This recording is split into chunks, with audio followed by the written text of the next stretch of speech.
Salve, salve, salve! Nós, professores maristas, no intuito de ajudar você do ensino médio, criamos um programa semanal conectando um assunto de diversas perspectivas, melhorando assim suas informações e seus conceitos. Eu sou o Will e está começando o Papo Cabeça. E para começar, hoje vamos conversar com os professores Maurício Santos, Alailson de Oliveira, Cláudio Piquenique e Matheus Alves. Pois bem, no dia 30 de março, o pesquisador e biólogo Átila Yamarino esteve no programa Roda Viva e disse a seguinte frase: "O mundo não vai mais voltar a ser o que era." Muito bem, senhores. Pais estão convivendo muito mais com seus filhos, trabalho remoto parece viável em algumas situações, e aí eu gostaria de trazer essa perspectiva para o nosso programa agora. Começando com você, Maurício. O que nós podemos aprender com as pandemias do passado para usar nessa pandemia atual? Então, professor Will, com certeza o mais relevante que as pandemias nos ensinaram foi que para enfrentá-las é necessário o distanciamento social. Esse é um dado científico, porque a aglomeração de pessoas, seja, por exemplo, no fenômeno da peste negra, seja posteriormente nas epidemias de tuberculose da Inglaterra industrial, seja no fenômeno da gripe espanhola do início do século XX, em todas essas grandes pandemias havia o elemento da aglomeração humana facilitando a transmissão e o contágio. Então esse é um aprendizado histórico, né, que a gente precisa trazer para poder enfrentar adequadamente o desafio que essa pandemia representa para nós. Muito embora ela seja, na minha leitura como profissional da história, ela é algo sem precedentes na história, porque se nós estamos, por um lado, isolados no sentido físico, por outro lado, nós estamos em contato uns com os outros em função de um desenvolvimento tecnológico que é sem precedentes. Então, nós estamos isolados, porém não estamos. Aproveitando o que você citou agora há pouco, né, o trabalho remoto, o ensino à distância, a convivência nos ambientes de isolamento, ela adquiriu um significado diferente nesses últimos dias. Portanto, eu encaro essa pandemia, embora haja lições históricas importantes a aprender com elas, por outro lado, ela não tem precedentes na história e, portanto, estamos todos diante de um grande cone de incertezas, né? Perfeito, professor Maurício, muito bem explanado sobre a situação. Mas assim, você citou o uso de tecnologias que estão trazendo as pessoas mais perto, apesar do distanciamento físico, né, o distanciamento tecnológico está ajudando nesse momento. Cláudio, se a tecnologia ajuda nesse momento, por que, no caso, por exemplo, dos Estados Unidos, você tem um dos maiores avanços tecnológicos do mundo e ainda uma quantidade assim de gente sofrendo, infelizmente pessoas mortas pelo vírus, pelo Covid, tem um número tão acentuado, de maneira tão drástica? Por que acontece essa mudança, Cláudio? Veja, Will, os Estados Unidos sempre se posicionaram mundialmente como uma nação extremamente tecnológica. Entretanto, essa tecnologia, ela não basta simplesmente ela existir, ou você ter polos tecnológicos no país. O que nós percebemos nos Estados Unidos é que a distância entre a tecnologia e essa informação ser acessível a todos, e mais do que isso, a tecnologia ser aplicada em função da saúde pública, está sendo cada vez mais exigido do governo americano. Então não adianta você ter certas instituições extremamente tecnológicas, mas aquilo que é básico não chegar nas pessoas. Então existe uma comparação muito forte, muitas vezes, que se confunde com fatores históricos. Por exemplo, por que hoje certos países estão recebendo ajuda chinesa, ajuda russa ou até mesmo ajuda cubana, e são países muitas vezes com um nível tecnológico menor do que o americano? É justamente pelo fato que esses países eles conseguem disseminar a informação e fazer a formação básica de forma que eles garantam primeiro que é básico, aquilo que é extremamente simples. Então, vamos usar o exemplo, a maneira mais eficaz que nós temos para evitar a disseminação do coronavírus é ficar em casa, ou seja, isolamento social, e lavar as mãos. Lavar as mãos hoje é algo extremamente simples que a gente tem a nosso dispor. Então não é uma grande tecnologia, mas em contrapartida o que acontece? A gente teve um primeiro alerta sobre que havia algo de errado acontecendo na China, veio através da inteligência artificial. O que nós tivemos? Nós tivemos modelos computacionais sendo utilizados e eles analisaram basicamente dois lados, que era a alteração ou remarcação de voos e a alteração de número de internações justamente na cidade que é o epicentro chinês. Então nós percebemos o quê? Que entre ter a informação e tomar atitude está tendo uma distância muito grande. Países que tiveram rapidez entre pegar essa informação, olhar com base tecnológica e utilizar isso estão na vanguarda da prevenção da expansão dessa pandemia. Sabemos tudo o que está acontecendo, sabemos as medidas que podiam ser tomadas e que algumas foram, algumas não. Aí eu tenho que perguntar para você, Ala, agora. Alailson, que mundo nós podemos esperar pós-pandemia? Que mudanças éticas e comportamentais você imagina que vai acontecer agora? Realmente, me parece que a grande questão que envolve todo esse advento do Covid-19 em relação a uma introspecção que poderia ser analisada filosoficamente, eu costumo dizer que é uma inversão da alegoria da caverna. Ou pelo menos uma ressignificação dela. Na alegoria da caverna de Platão, você sai da caverna, o indivíduo que sai, se desacorrenta, ele vai se emancipar, né? Porque ele vai em busca da verdade. Nós, agora, vamos herdar um mundo completamente diferente de tudo aquilo que eram valores que nós estávamos acostumados a lidar antes. Mesmo a questão, por exemplo, de uma nova ordem econômica, como você disse no início da sua fala, como serão ressignificadas as relações de trabalho, como que serão ressignificadas as relações éticas mesmo, como nós nos comportamos uns com os outros. Tudo isso vai receber um novo sentido. E nós vamos ter que aprender a trocar o pneu do carro com o carro andando, né? Eu acho que à medida em que esses valores forem sedimentando, nós vamos ter que nos adaptarmos. Mas de qualquer forma, uma coisa já está sinalizada. Os padrões que outrora eram suficientes para dar conta desse mundo, a saber, por exemplo, o poder econômico, né, e todas as suas benesses, ele já é hoje visto como algo que não é suficiente para dar conta dos efeitos que estão se prenunciando. Me parece que, eticamente falando, hoje pensa-se muito mais em se ter a sua vida, salvaguardar a sua vida e dos seus, do que propriamente se ter um poder para ostentar. Porque hoje me parece que o que era ostentado como poder não é suficiente para garantir a continuidade da vida. Então me parece também, além disso, que a partir de uma conjuntura em que os padrões econômicos, os padrões éticos, os padrões profissionais, eles vão ser ressignificados, nós vamos ter que reaprender à medida em que as coisas forem acontecendo. O que fica muito, muito presente para analisar como uma dialética filosófica é que nós precisamos, por conta do risco de perdermos a vida, repensar o sentido da vida. Dentro dessa visão, Ala, eu preciso agora perguntar para o Matheus.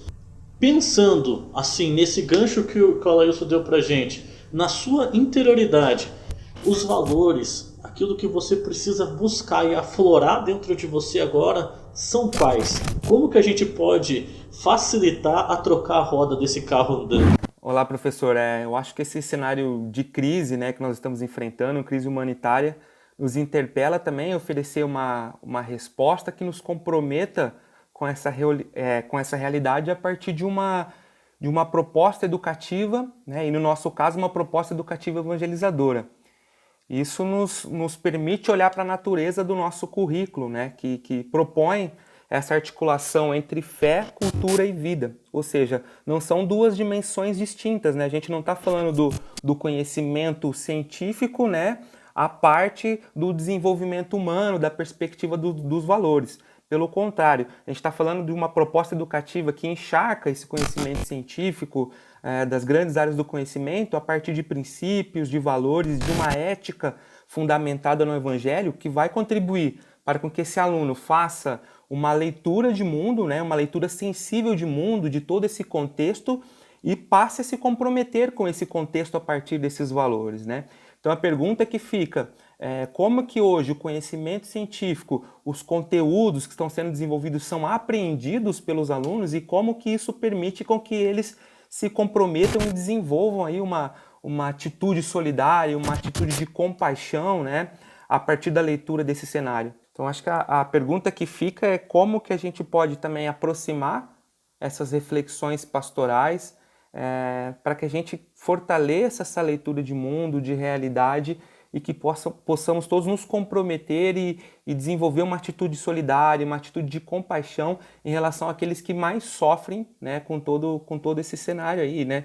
Em especial aqueles que estão hoje numa situação de vulnerabilidade social e que são diretamente impactados e afetados por todo esse acontecimento. E agora eu vou deixar de surpresa uma pergunta para todos os nossos colegas, nossos convidados, e eles fiquem à vontade para ver quem quer responder por primeiro. Perante essas mudanças que foram conversadas, essas mudanças históricas, biológicas, éticas e o sentido de religar que o Matheus falou, que é a própria ideia da religião, né, o religar, eu pergunto para vocês, meus convidados, o que vocês já fizeram ou estão fazendo para se mudar para esse novo mundo que está acontecendo, esse mundo que não volta mais, esse mundo que nós estamos vivendo agora. Manda, Maurício, vai! Eu acho importante frisar que a história, que é, enfim, minha área de atuação, ela mostra que é muito perigoso desdenhar das evidências científicas. Eu poderia me ater aqui, já que estamos falando de um pouco de história, olha só, quando a gripe espanhola, que foi a pior das pandemias que a gente viveu, quando ela começou em 1918, ela não era inicialmente uma pandemia de uma doença grave, a letalidade do vírus que estava circulando era muito baixa. Mas em algum momento, entre o dia 20 e o dia 23 de maio de 1918, nesse intervalo de tempo de aproximadamente 72 horas, o vírus sofreu uma mutação. O professor Cláudio pode colaborar comigo nesse aspecto. Ele sofreu uma mutação e a letalidade do vírus subiu de 0, alguma coisa por cento para mais de 35%. E se, num primeiro momento, a doença não parecia grave para uma grande maioria, aqueles que se infectaram passaram a morrer maciçamente após o dia 23 de maio de 1918, a ponto de alguns especialistas levantarem números como 100 milhões de vítimas fatais. E qual que é o perigo? O perigo é desdenhar dos dados que a ciência apresenta, dos dados empíricos que a gente tem. Então eu acho que aí nós temos uma lição histórica importante. Diante de um cenário de indefinição, tudo que a gente precisa evitar são assim grandes experiências sociais não supervisionadas, cujo fim é impossível de prever. É bem importante, Maurício, até você ressignificar essa linha histórica, né? A gente percebe que para algumas questões a gente tem uma corrente muito forte. Vou usar o exemplo, né? O movimento anti-vacina, ele acaba fazendo o quê? Eu não vacino meus filhos. Mas quando que a gente vai ver o resultado de se não vacinar os meus filhos? É daqui uma geração, 20, 30 anos, que a gente vai perceber que nem aconteceu agora o surto de sarampo. Então, 20 anos sem vacinar pessoas, você tem uma janela epidemiológica, uma janela de pessoas não imunes, e isso se manifesta 20 anos depois que as pessoas não foram vacinadas. Agora, no caso da gripe, é um caso muito, muito típico que o resultado ele vem horas depois, ele vem 2, 3 semanas depois. Então, o desdenhar, muitas vezes, dessa experiência histórica quanto espécie humana, ela não é mais aquela história que a gente fala assim pro nosso filho, né? Não ponha o dedo na tomada, a gente já sabe que vai dar choque, né? E ele vai lá e vai ficar tentando até ele levar o choque. A gente está fazendo quase a mesma coisa, mas numa escala de perigo e uma escala de pessoas mundial. Então, para quem que nós temos que olhar nesse momento, né? Falando agora do ponto de vista biológico, olhe para os países que acabaram de ter um surto nos 15 dias anteriores, os 20 dias anteriores. Por que eu estou falando isso? Porque a gente tem que tirar lições muito rápidas, né? Então, o que tem mudado? Voltando à resposta do Will, tem mudado a nossa maneira de ensinar, por exemplo. Né? A gente gravar esse vídeo nesse momento é uma maneira da gente se aproximar de você, aluno, de se aproximar de você, outro professor, aproximar de você, gestor, que está ouvindo essa nossa conversa. Né? Essa resposta, muitas vezes, ela tem que ser uma resposta calma, mas ela não pode esperar tanto tempo assim. Ala, você tem alguma coisa para falar? Eu vi que você abriu o microfone aí. Eu achei interessante o que você disse, Cláudio, até porque a gente tem que lembrar o seguinte: nós herdamos uma educação do século XIX, a nossa forma de fazer escola. Nós somos do século XX e temos que educar alunos do século XXI.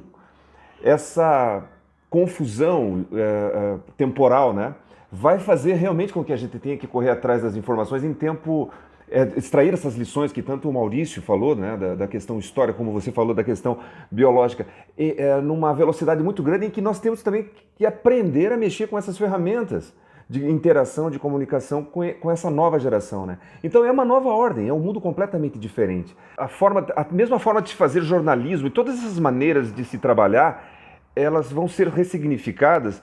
Elas já vinham sendo, na verdade, modificadas e ressignificadas, mas o Covid-19 veio acentuar isso e fazer com que nós tenhamos de fazer isso agora em tempo recorde, né?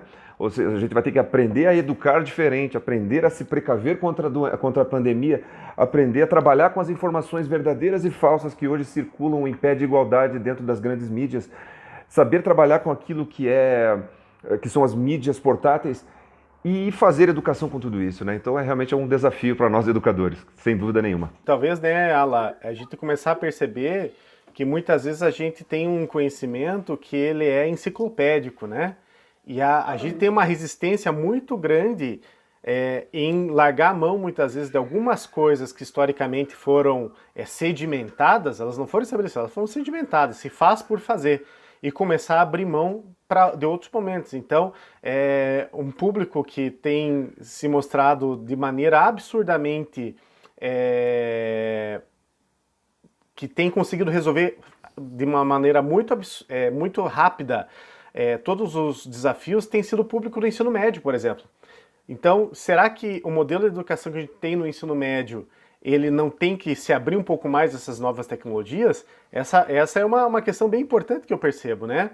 Uma criança, às vezes, ela precisa, sim, de um momento muito mais próximo com o professor, mas essa autonomia, ela só se cria se dando autonomia para o aluno. Isso é uma coisa bem importante, a gente lançar a mão dessa experiência como mais uma grande possibilidade, né, dentro de todas as nossas estratégias pedagógicas. Gostaria também de fazer esse reforço, né, da valorização do conhecimento científico nesse momento, né? E numa perspectiva de espiritualidade, acho que o grande apelo é a gente superar essa dicotomia de uma vez por todas, né, entre fé e ciência, né? Então, o conhecimento à luz da fé se torna sabedoria e visão de vida, e é dotado dessa visão de vida, né, que a gente coloca o conhecimento científico, a ciência a serviço da vida, né? Então, esse é o grande apelo desse momento, da gente cultivar, em tempos de individualismo, né, exacerbado, a gente cultivar uma espiritualidade que seja coletiva e que seja comprometida na ação, né, que seja contemplativa na ação, e que se dê a partir de um contexto, de uma realidade que ofereça respostas a essa realidade. Você, aluno, está vendo que para os professores, para os nossos convidados, ocorreram muitas mudanças, estão ocorrendo muitas mudanças, tanto na forma de fazer, e isso vai refletir diretamente em você. Se você quer saber como aprender a estudar nesse século XXI, acompanhe o Papo Cabeça número 2. Até mais convidados, tchau para todos, até mais!